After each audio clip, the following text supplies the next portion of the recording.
Buddy, I better take a spin around. I haven't biked in 35 years. Try this, baby. And it has different speeds on it? Yeah.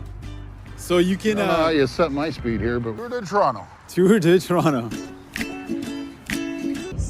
You build safe streets or people die.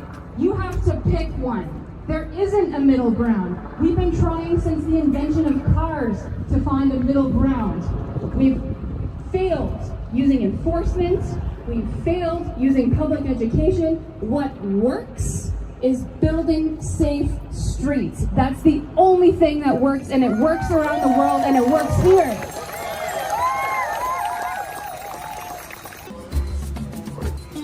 You're nervous when there's not bike lanes. At least I was. Someone dings you from behind, and we have to do everything we can to make sure there's never a death in the city. One death is way too many when it comes to bicycle riders. We have to make sure that they're safe. Ford can erase the road we know. We're cycling for the future, a brighter glow. At the beginning, I was reluctant, and I thought it'd take a lot of time, but it was one of the best decisions that I made to, first of all, experience the biking world that's safe. If those specific bike lanes were removed, cyclists like Grant say it would have a huge impact. He uses the Bloor bike lane every day. We have a safe bike lane that I feel safe taking my son into daycare on, and we love biking together, and it would ruin our commute, essentially.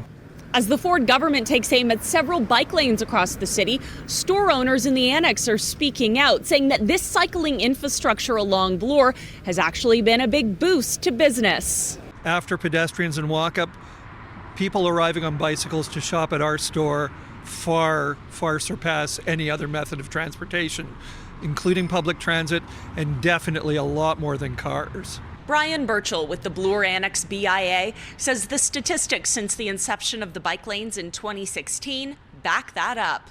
The number of customers who spent $100 or more went from 44% to 53%. He adds the number of establishments that reported more than 100 customers a day jumped by nearly 20%. Barbara Moore with Secrets from Your Sister says removing them would have a huge impact on local business. People who are cycling are a lot more connected to the community that they're moving through, whereas drivers are just driving straight through without stopping. Cyclists can stop on a whim, and they do. She says removing them would also impact safety.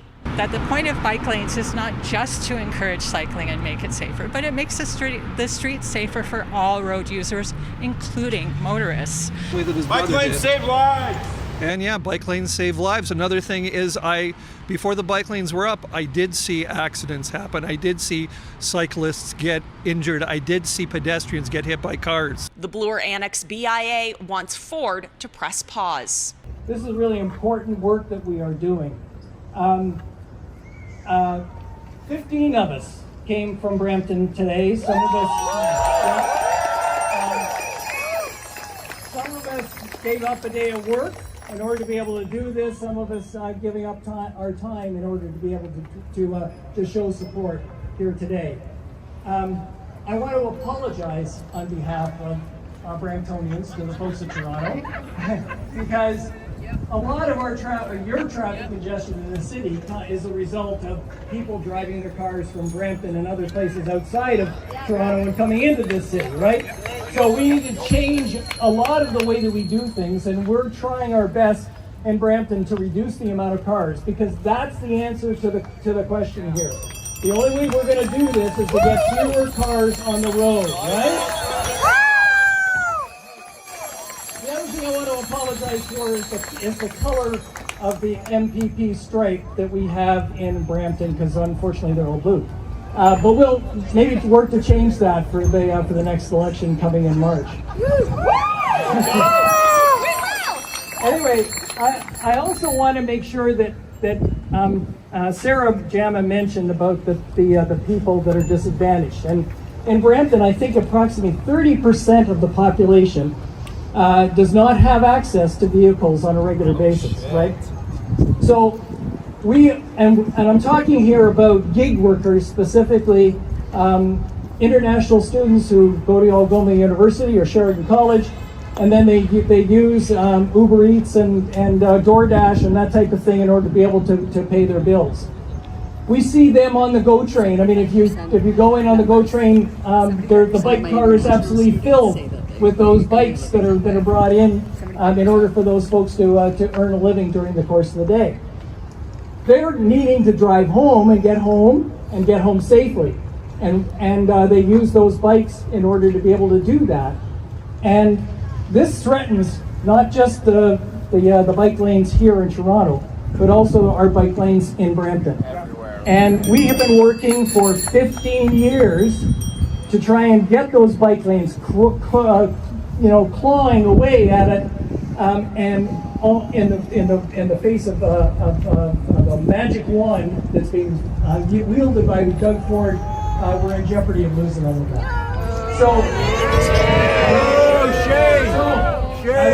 I want to thank you very much for showing support. The only way that we're going to get this changed is to make sure that every one of our politicians knows how important these bike lanes are, how important it is not only for the economy, economics, people getting to jobs, also for the environment. In Brampton, 60% of our carbon emissions comes from the transportation sector. There are over 800,000 daily trips that are taken that are less than 5 kilometers. We could certainly move an awful lot of those out of cars and onto bikes. So that's the message that we need to give. Fewer cars, get more people on bikes. Thank you very much. I appreciate the opportunity to chat with you.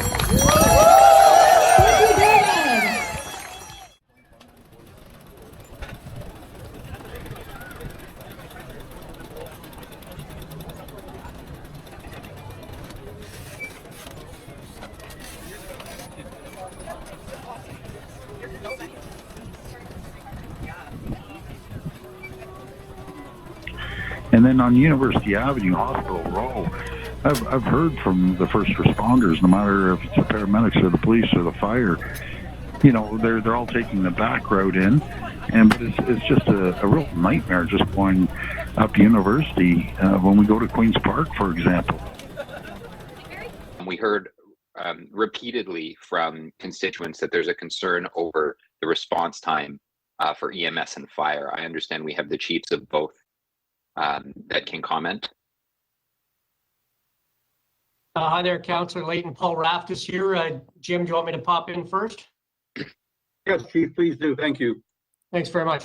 So yes, Councillor Layton, our team has done an analysis and has found no evidence of emergency response impacts as a result of the Midtown installation.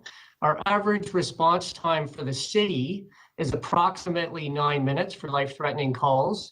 In the area of the Midtown installation, it's approximately 8 minutes or 1 minute better. In terms of the 90th percentile citywide response time that was quoted, that's in the 13-minute range for the citywide, and in the 11-minute range for Midtown, or 2 minutes better. So in fact, in the Midtown area, we currently do better than the citywide average with respect to response times. That's correct. And we have not found any evidence of challenges as a result of the installation. To Toronto Fire, just very quickly, if you could, do you have any data to suggest that response times have been slowed?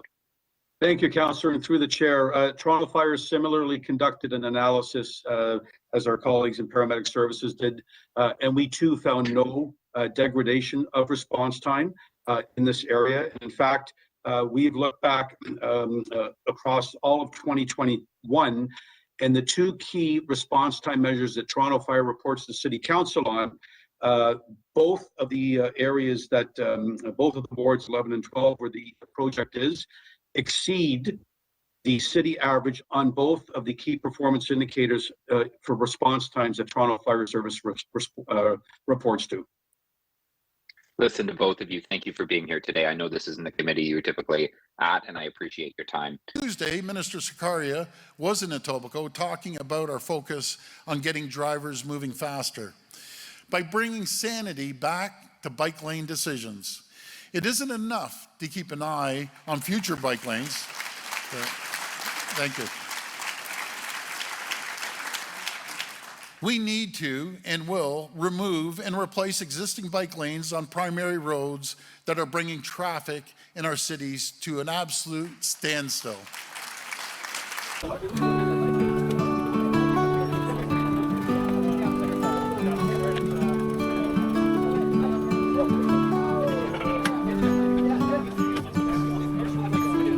City streets call our name, we glide on silver wheels.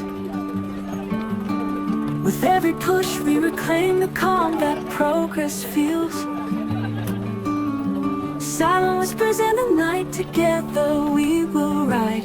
Bike lanes painting dreams of freedom side by side.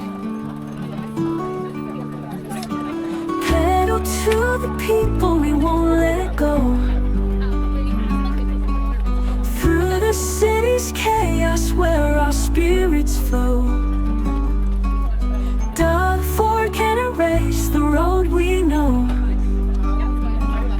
We're cycling for the future, a brighter glow.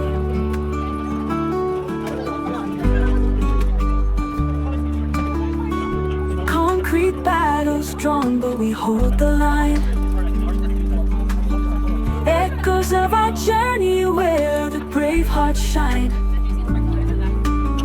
Kaleidoscope of motion in a world so fast. Bike lanes weave the stories of a friendship cast. Pedal to the people, we won't let go. Through the city's chaos where our spirits flow. Dug for can erase the road we know. We're cycling for the future, a brighter glow. Wheels turn dreams in flight on the city light. Every push a silent fight for what's right. Grassroots growing strong in urban veins. Together we resist, we break the chains. Pedal to the people, we won't let go. Through the city's chaos where our spirits flow. Dug for can erase the road we know.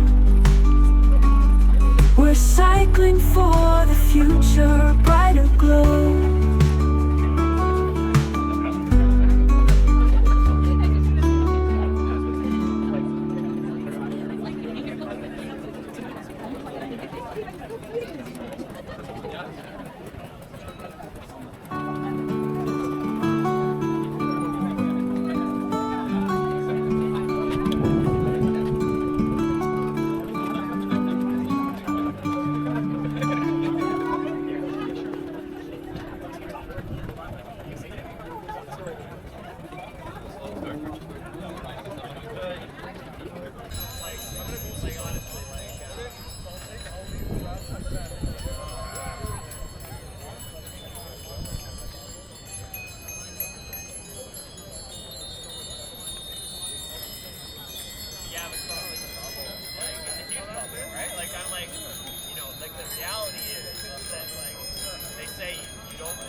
Government would be served a lot better if more people had an open mind.